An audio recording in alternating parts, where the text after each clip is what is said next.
যিসকলে পাছ কৰিব ফেল কৰাবিলাকক নামাতো যিবিলাকে পৰীক্ষাত পাছ কৰিব তেওঁলোকক আমি আকৌ মাতিম আৰু দ্বিতীয়বাৰ আমি তেওঁলোকক 25,000 টকাকৈ একেলগে আমি দিয়াৰ ব্যৱস্থা কৰিম পৰীক্ষাত পাছ কৰিলে পুৰস্কাৰ কি হ'ব 25,000 টকা 20 ফেব্ৰুৱাৰী তাৰিখে অৰুণোদয় একাউণ্টত কিমান টকা আহিব কেনেকৈ গম পালে কথাটো মই যতে যাওঁ মহিলাসকলে কয় 8,000 তেনে মই ভাবো এইটো কথাটো কেনেকৈ গম পালে টিভিৰ পৰা গম পালে নে ফেচবুকৰ পৰা গম পালে ঠিক আছে কোনে কোনে টিভিৰ পৰা গম পালে আৰু কোনে কোনে ফেচবুকৰ পৰা গম পালে বাপৰে আপোনালোকে বহুত ফেচবুক চাই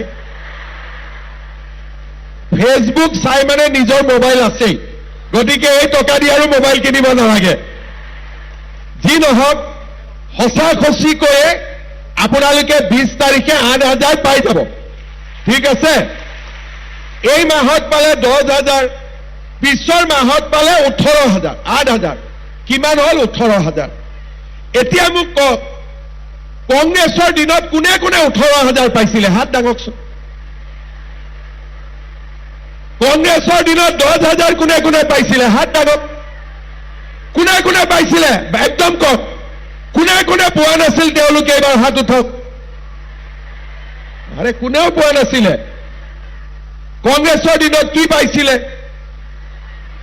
পাইছিলে একো পোৱা নাই কংগ্ৰেছে কি দিয়ে মোক কেইদিনমান আগতে কংগ্ৰেছৰ এমএলএ এজনে লগ পালে যে মোক দাদা বুলি মাতে যে দাদা আপুনি অৰুণোদয় বা এইবিলাক কিয় দি আছে মই বোলো কিয় বোলে এইবিলাক দি লাভ নাই ইলেকশ্যনৰ আগতে ধুতি লুঙি দি দিব ভোট পাই যাব তেতিয়া মই ক'লো যে তই কংগ্ৰেছত থাকি মোৰটো গোবৰ হৈ গ'ল এতিয়াও ধুতি লুঙি দিন আছে নেকি এতিয়া আপোনালোকে মোক কওক ধুতি লুঙি ভাল নে অৰুণোদয় ভাল অলপ ভাবি চিন্তি কওক ধুতি লুঙি ভাল নে অৰুণোদয় ভাল ধুতি লুঙি ভাল নে লাখপতি বাইদেউ ভাল আজি আপোনালোকে চাওক কংগ্ৰেছৰ দিনত এটা ভোট আপোনালোকে বিজেপিকো দিছে আগতে এটা ভোট কংগ্ৰেছকো দিছিলে কিন্তু কংগ্ৰেছে কেতিয়াও এনেধৰণে মহিলাসকলক মাতি মহিলাসকলক সন্মান দিয়া নাছিল আজি আপোনালোকৰ মিটিং 1 বজাত আপোনালোকক আহিব কৈছে 11টা বজাত আপোনালোক কেইটাত আহিছে ৰাতিপুৱা 8টা বজাতে তাৰ মানে আপোনালোকৰ মনত কিমান উৎসাহ আছে যে আমি কিবা এটা পাম কিবা এটা কৰিম কিন্তু আগতে যদি এই কামবিলাক আমি কৰি থাকিলোহেঁতেন আজি আমি বহুত দূৰ আগুৱাই গলোহেঁতেন যি নহওক আজি আমি এটা সংকল্প লৈছো যে অসমৰ মহিলাসকলক আমি লাখপতি বাইদেউ নিৰ্মাণ কৰিম আৰু মোৰ বিশ্বাস আছে যে আপোনালোকে এই টকাৰ সৎ ব্যৱহাৰৰ জৰিয়তে সকলোৱে নিজক এগৰাকী সুযোগ্য নাৰী হিচাপে সমাজত প্ৰতিষ্ঠা কৰিব আমাৰ চৰকাৰে নাৰীক সন্মান কৰিছে কিষাণ ক্ৰেডিট কাৰ্ড কিষাণ সন্মান নিধিৰ জৰিয়তে কৃষকক সন্মান দিছে নিযুত মইনাৰ জৰিয়তে ছোৱালীক পঢ়াৰ ৰাস্তা উলিয়াই দিছে আৰু এতিয়া আমি ফেব্ৰুৱাৰী মাহৰ পৰা নিযুত বাবু আঁচনিও কৰিম যাতে ল'ৰাবিলাকেও পঢ়াৰ কাৰণে স্কলাৰশ্বিপ পাব পাৰে আমাৰ চৰকাৰে আপোনালোকক ৰেচন কাৰ্ড দিছে মই অলপ আগতে হিচাপ কৰিছিলো আমাৰ দুলিয়াজান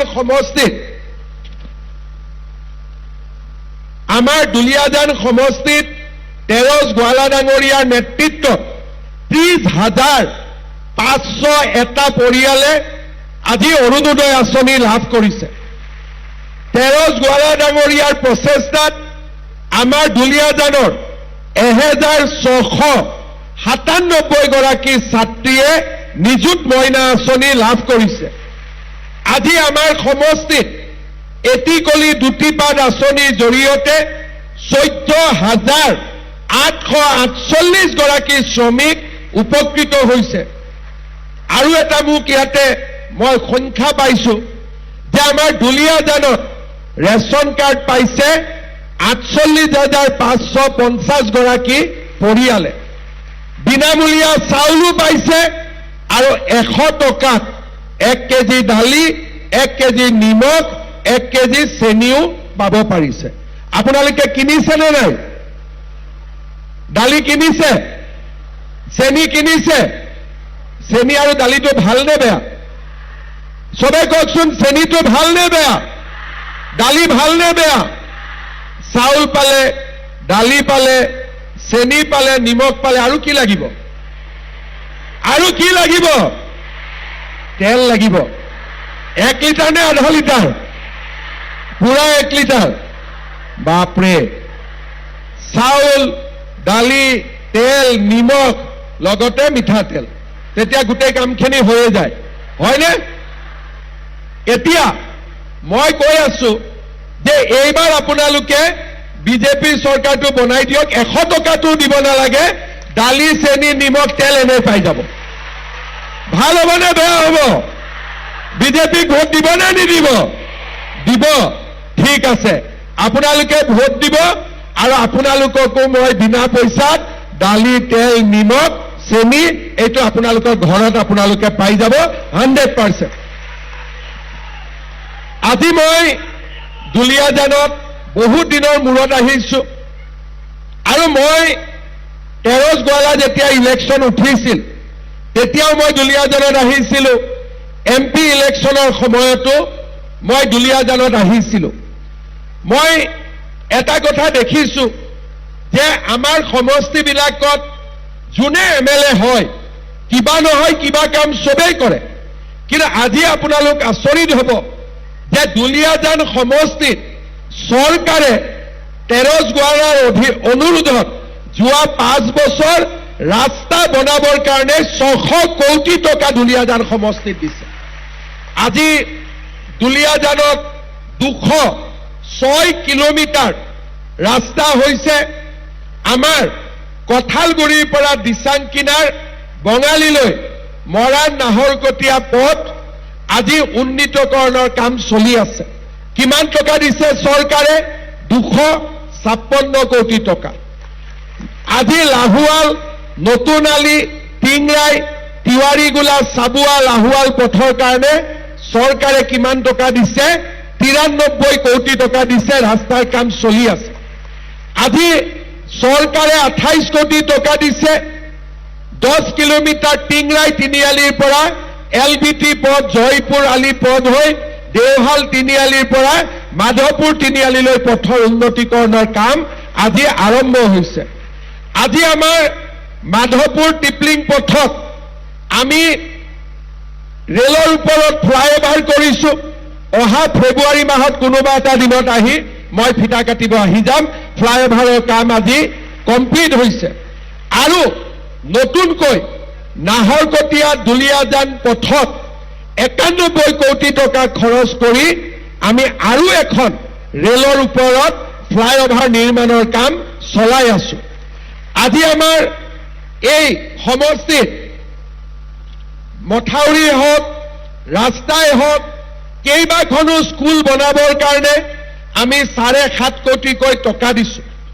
আজি আপোনালোকে দেখিব যে যোৱা 5 বছৰত আমাৰ বিধায়ক তেৰছ গোৱালা ডাঙৰীয়াৰ নেতৃত্বত, সাংসদ সোণোৱাল ডাঙৰীয়াৰ নেতৃত্বত আমাৰ দুলীয়াজান সমষ্টি কিমান দূৰ আগবাঢ়িলে।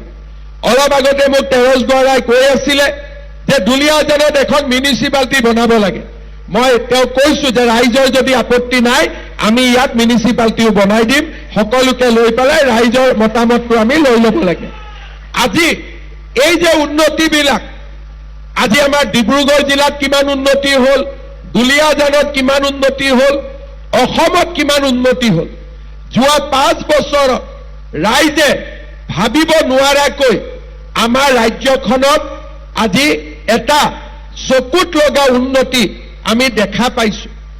এদিন অসমৰ পৰিচয় আছিলে যে অসম মানে বোমা বিস্ফোৰণ, অসম মানে বন্দুক, অসম মানে গ্ৰেনেড।